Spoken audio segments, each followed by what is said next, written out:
Thank you all for coming. Again, it's Claudia Fogelin from Interactive Communications, and I am here today, of course, with my business partner, the other managing director of Interactive Communications, Doggett. Say hi, Marianne. Hi, everybody. It's a good-looking group. It's a good-looking group. We got our spy phones on here. No, but I want to say good afternoon to those of you on the East Coast and to those of you in Europe who are dialing in for this, and good morning to the rest of the country.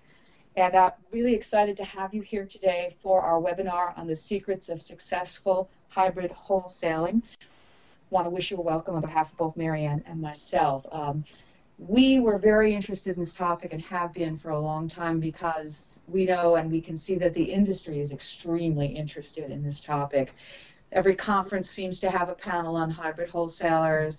Every set of questions that comes in is always about hybrid wholesalers. And in fact, Marianne and I have over the years been very actively involved in training hybrid wholesalers, and now more than ever. But what we'd like to do today is share with you what we have learned in the process of trying to really come up the learning curve on what hybrid wholesalers need. We have spent the last several months gathering data about hybrid wholesaling, what it is, what it isn't, what works, what doesn't. And it's been a fascinating journey, and many thanks to our clients and colleagues who have allowed us to double jack with hybrids as they work on the phone or participate in web meetings or actually even ride along in the cars while they go out on the field. It's been a great process that Marianne and I have been through trying to understand what's going on in the world of hybrid wholesaling. And just to share with you the top line of what we found is we've now identified more than 40 firms that are actually either doing hybrid wholesaling at this moment or thinking of doing it. And what we'd like to do is share with you what we found. What we hope will happen for all of you is whether you have hybrids or you don't, or they've been successful or they have not been successful, that you'll come away from this webinar with some ideas that will either confirm that what you're doing makes sense or help you build on or help you think more clearly about where you are in the future. So that's what we're going to cover today. And why don't we move on to the agenda. We sent out for all of you in your invitation the topics that we are going to take care of today, and they are the 3 reasons hybrid wholesaler strategies fail, which is a very popular topic. Marianne's going to talk to you about that. Core requirements. We're going to talk about territory management, which is a very interesting field for hybrid wholesalers. The web phone interface guideline piece, also really up there. Our favorite term, which we coined ourselves, hybrid creep, and measurement, all topics of interest to you. Just a couple of things in terms of working together. We're going to be taking questions throughout the webinar. You should have a participant control panel on your screen, your GoToWebinar control panel. You can see there that you can type in a question. If we can, we will answer them on the fly as we go through the webinar. We will also have time at the end for Q&A. We'll do them there. And if we can't catch everybody in this hour, we will definitely follow up with you. So let's dig in. One of the things that really surprised us as we went out to try to understand the role of the hybrid wholesaler was that it was actually very poorly defined. Different places defined it in different ways, and not all the definitions were as effective as others. So we came up with our little super hybrid analogy. Cheaper than an external wholesaler, more powerful than an internal wholesaler, able to leap tall buildings in a single bound. I think you all recognize this. It's a hybrid wholesaler. Yet at the same time, I love the way you do that. Yes, we've been practicing. Anyway, so we are well aware of the fact that, in fact, firms have been using hybrid wholesalers for years. Some of them have been using them amazingly successfully, and some of them have not. They've used them and felt that they failed. And here's what it is. We would like to say at Interactive Communications that when you think of your hybrids, you need to think of them as being in a category by themselves. They are not a junior wholesaler. They are not a souped-up internal. They are something else entirely different. Now, I want to be very clear. There's nothing wrong with a junior wholesaler, and there's nothing wrong with a souped-up internal.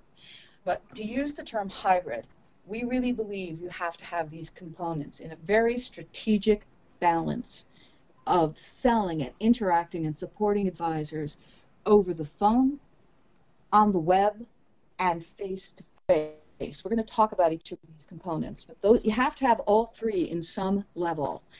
And the last piece is it needs to be a targeted group of advisors they own, that they actually have to have the ability to manage the territory themselves without anyone else. In particular, I mean a wholesaler coming in to tell them what to do. Clearly, sales management, whatnot's going to tell them what to do.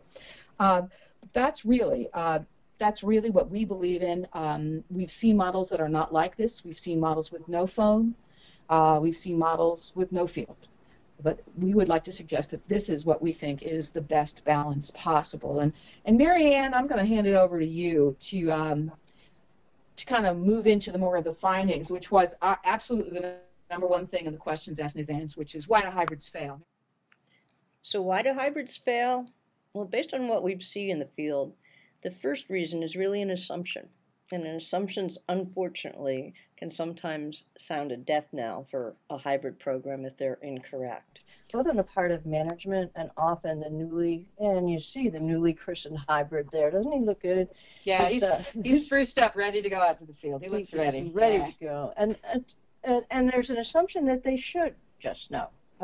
Usually they're top internals. Or many cases are top internals, so they should just know. And that's also, interestingly enough, confused with lots of energy that these guys have dedicated to the new position. They can't wait to go get them out there and show what they can do. So what's their model? What are they modeling themselves after? Well, for the most part, it's the external role with a little less travel. Now, the external role is not a bad thing. We love external. It's just that it's different.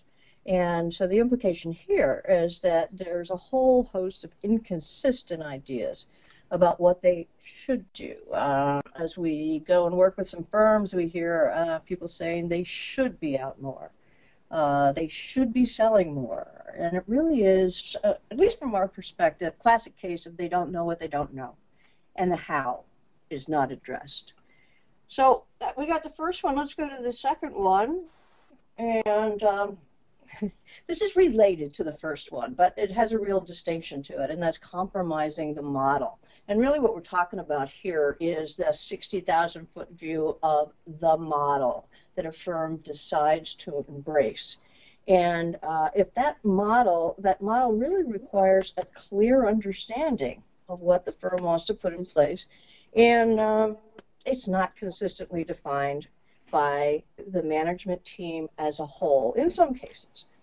When we work with firms who want to implement the model, the first thing we do is ask members of management to write down their definitions. And if we have 4 members of the team, we usually get 4 different answers.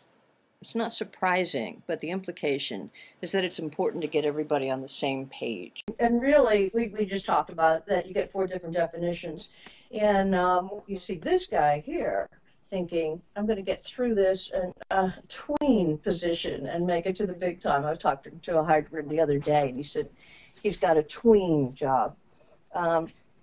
So the last reason for failure really is the primary driver of any behavioral change, and that's measurement.